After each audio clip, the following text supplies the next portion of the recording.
Você que achou 1 Reis 18:29, diga glória a Deus. Assim está escrito na palavra do nosso Deus.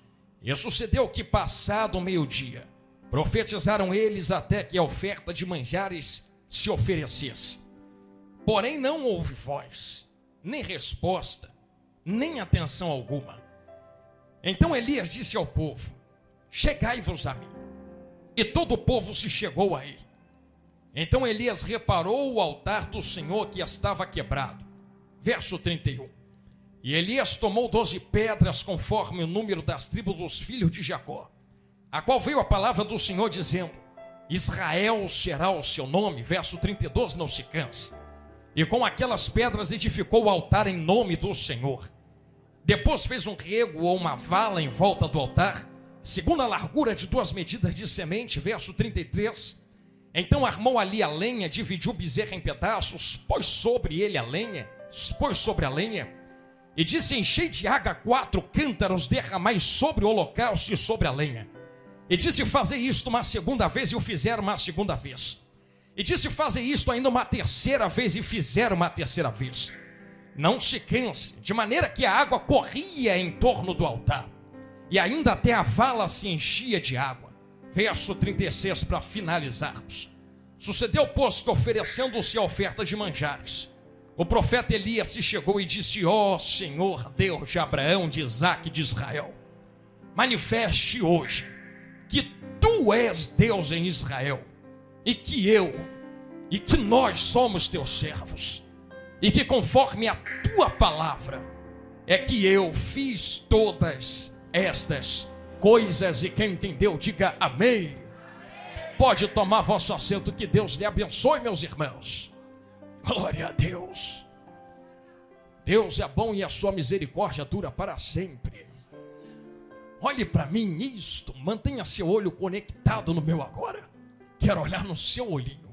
Eu tenho algo de Deus para entregar para a sua vida e para o seu coração.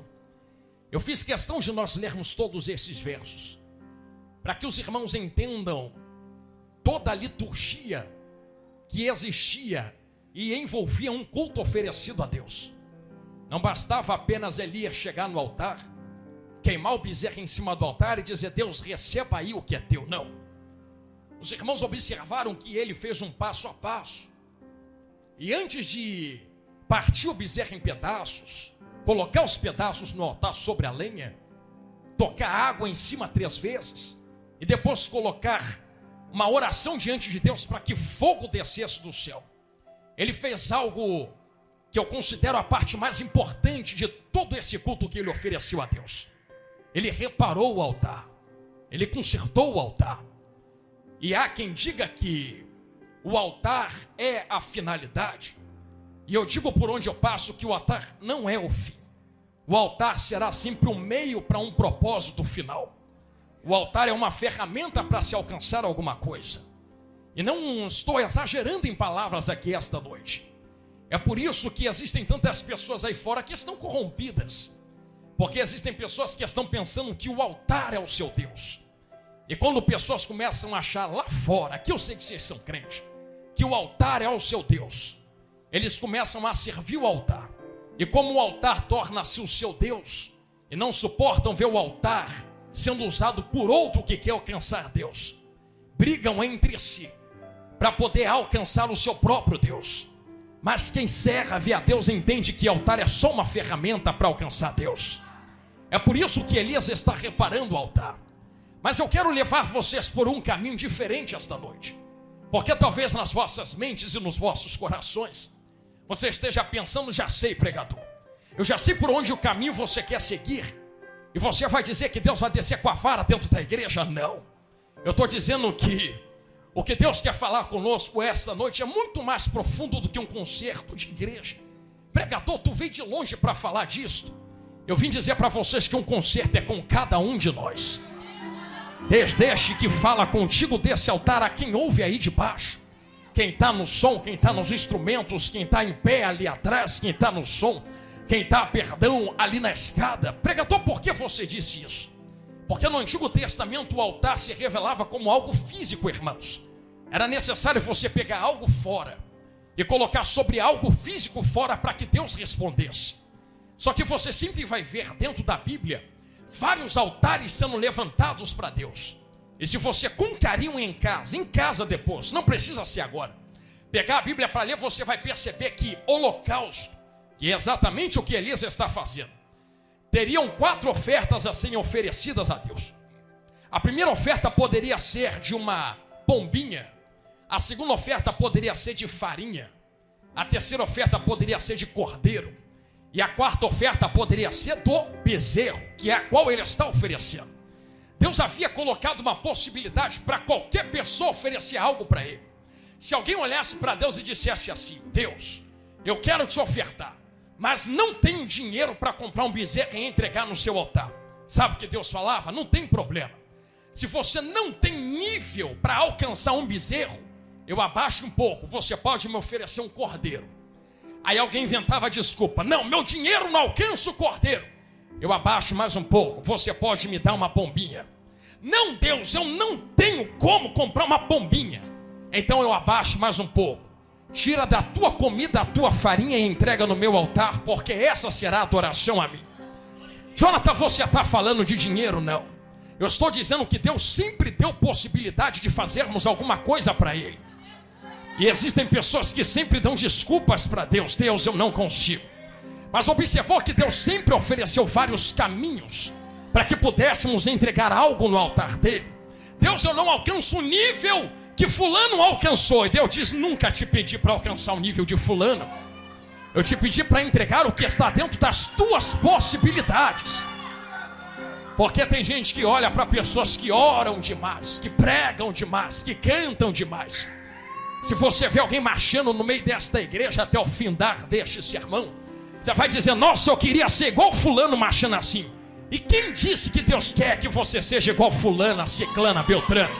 Se tu não pode dar o bezerro que ele ou ela está oferecendo, por que tu não diminui para um cordeiro, para uma pombinha, para uma farinha e entrega alguma coisa para Deus aqui dentro esta noite?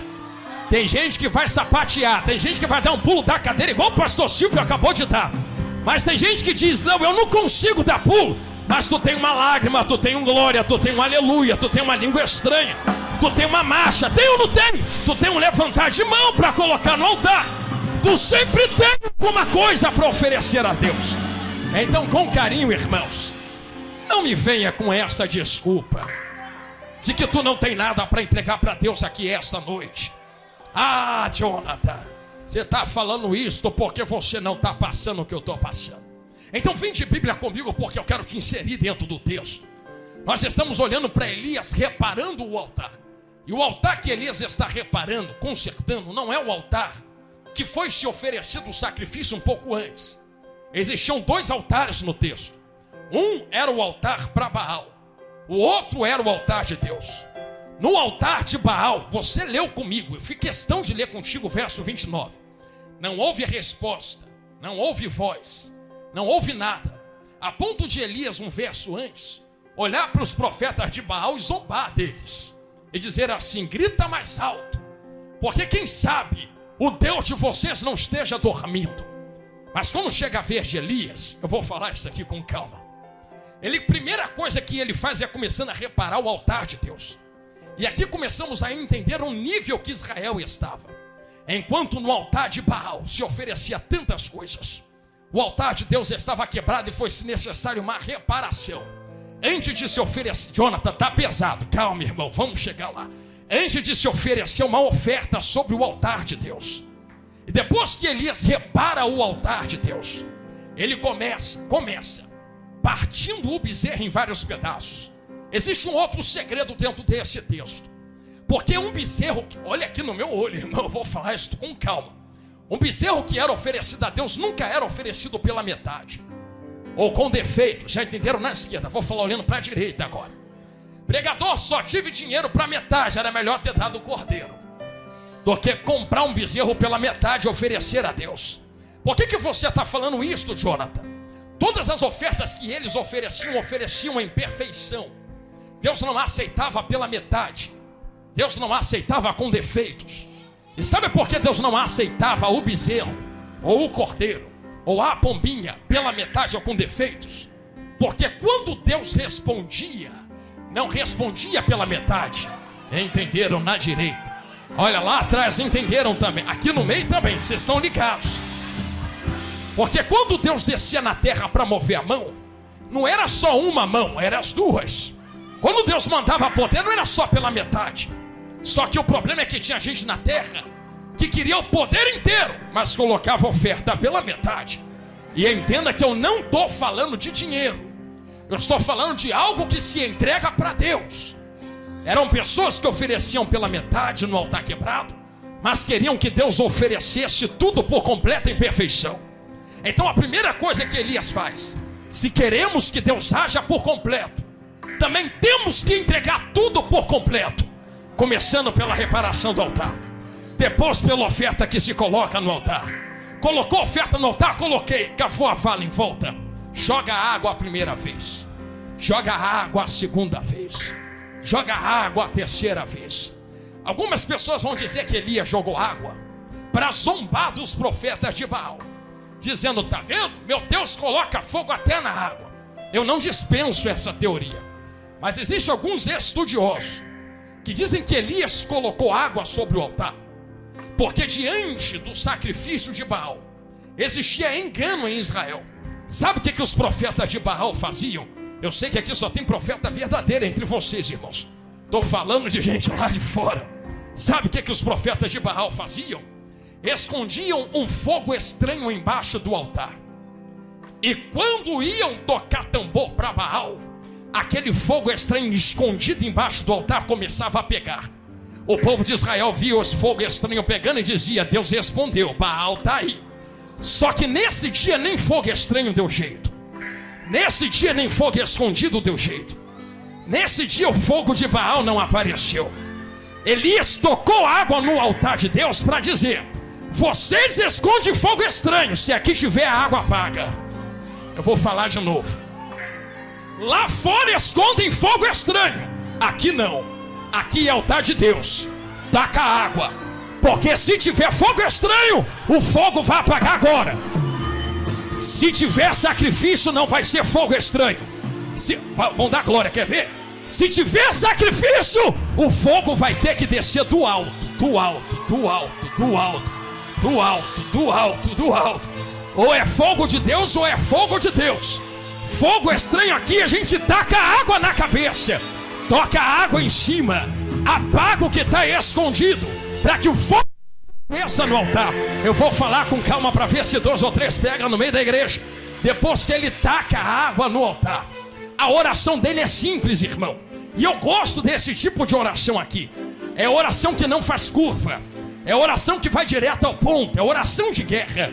Ele não enfeitou a oração, ele só olhou para o céu e disse, Deus, a glória não é minha, é tua. Quem vai sair daqui com a glória na mão é tu. Então para provar que tu é Deus, já estão começando a entender, olha lá. Para provar que é tu quem fez essas coisas, já que tu levantou a mão, segure a mão de quem está do teu lado aí, crente. Eu senti fogo de Deus descer aqui agora. No miteia ravando riébria.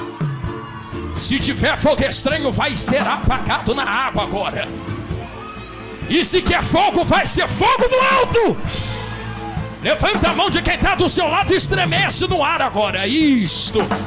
Enquanto tu estremece, a lenha pega fogo. Enquanto tu estremece, o bezerro pega fogo. Enquanto tu estremece, até a água. Enquanto tu estremece, o altar é lambido no fogo, a vala é lambida no fogo, é tudo tomado de fogo.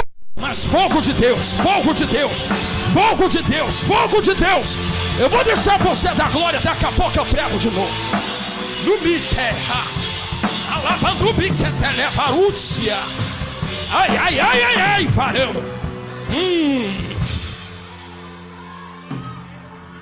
É Jesus amado.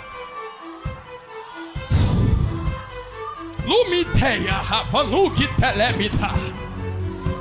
Quem está comigo, diga glória a Deus. Então vamos seguindo, irmãos, pois há algo que Deus deseja liberar aos vossos corações.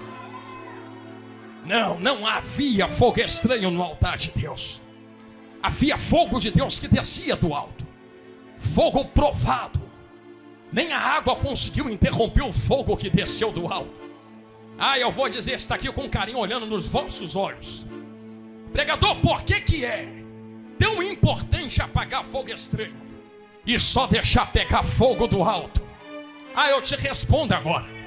Certo dia Jesus desceu do monte com discípulos. Quem é de Bíblia vai entender rapidinho, já entendeu, já leu, né? Quando desceu, chegou um homem, pai de um menino endemoniado. Chegou em Jesus correndo e: me ajuda, Senhor. Já entendeu, varão? Eu imagino Jesus, o que foi, rapaz? Jesus, existe um espírito maligno, um demônio, que quando toma o meu filho, lança ele no fogo. E voltando-se no fogo, o demônio não desprende até deixar ele todo quebrado. E Jesus, sei que vai doer, mas vai curar. Eu trouxe ele nos teus discípulos. Os teus discípulos oraram, impuseram as mãos, gritaram. Te lembra nada em Elias, não? Bateram tambor, ficaram sapateando, e o demônio começou a zombar da cara deles, como se dissesse: daqui eu não saio, daqui ninguém me tira, daqui ninguém me arranca. Sei que só tu pode, Jesus. Mas Jesus foi na veia. Jesus já começou: demônio, sai daí! E o demônio teve que sair. Alguém coçou a cabeça e falou assim: Jesus, por que tu conseguiu e nós não? Jesus já começou cortando na raiz. Tem demônios.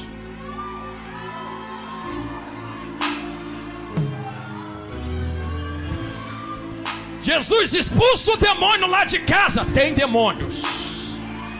Jesus, demônios que só saem. E Jesus vai doer, mas vai curar. Diante de jejum e diante de...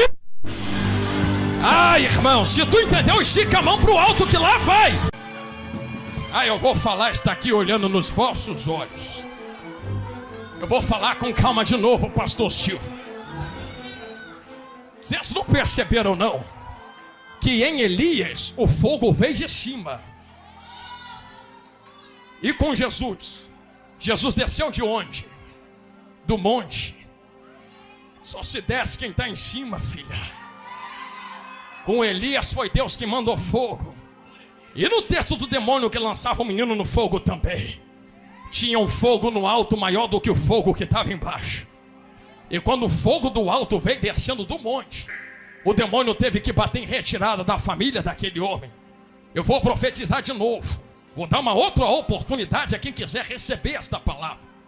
Aonde houver demônios escondidos trabalhando contra a nossa casa, contra a nossa família e parentela, vida financeira, espiritual, material, meu Deus, virou o ano de 2022 dizendo: tudo vai dar certo. Já entrou 2023 e ainda está tudo amarrado. Aonde houver um demônio escondido, a água vai ser lançada no fogo dele agora. Eu vou dizer quietinho, quer ver? Já vejo no meio da igreja fogo que desce do alto. E esse fogo tem nome. E o nome dele é Leão de Judá, Raiz de Davi, Jesus grandão da Galileia. Olha como é que ele está pegando altares ali na minha direita. Eu vou chegar lá. Olha a gente tomada de fogo lá na porta. Olha a gente tomada de fogo aqui na esquerda. Existe um altar. Quem está comigo diga glória a Deus. Um altar que foi reparado e o fogo de Deus desceu. E talvez você esteja dizendo: já sei, esse altar é a igreja. Eu digo: não, repito, são as nossas vidas. Aonde você prova isso, evangelista Jonathan Carlos?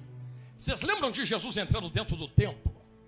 Quando Jesus entra no templo, a primeira coisa que ele faz, olhando que todos estavam vendendo coisas dentro do templo, ele pega um azorrague. Irmão, às vezes é difícil pregar esse texto, eu sei, mas você me ama. Ele pega um azorrague. E aí fora, sabe o que falam de Jesus? Jesus é amor. Jesus passa a mão na nossa cabeça. Esqueceram de ler o dia que ele pegou um azorrague. Jesus é bonzinho. Lê o dia que ele pegou um azorrague na mão. A zorraga é uma espécie de chicote, de corda. Ele pegou na mão e começou no lombo de todo mundo dentro da casa. Toma, toma. Lê depois na Bíblia. Aí ele começou: não façam da casa comércio. Por isso Jesus entrou com a zorraga na mão. Era como se ele dissesse dizendo: quer fazer da porta para fora. Eu vou repetir, porque eu sei que tu embicou, mas tu me ama, não ama? Te amo também. Sei que doeu, mas sei que vai curar. Doeu, mas curou. Quer fazer? Quero, da porta para fora. Da porta para dentro, não. Vi gente até passando a mão na cabeça. Pregador, fala uma palavra de motivação aí para mim. Dá aqui a motivação. Quer fazer? Da porta para fora. Entrou da porta para dentro, tira a sandália do teu pé. Porque o lugar que tu tá é terra santa, é casa de Deus, é casa de oração. É esse do Deus aqui. Ah, porque eu não consigo largar. Ah, porque eu não consigo fazer. Ah, porque eu não consigo tirar as mãos. Da porta para fora.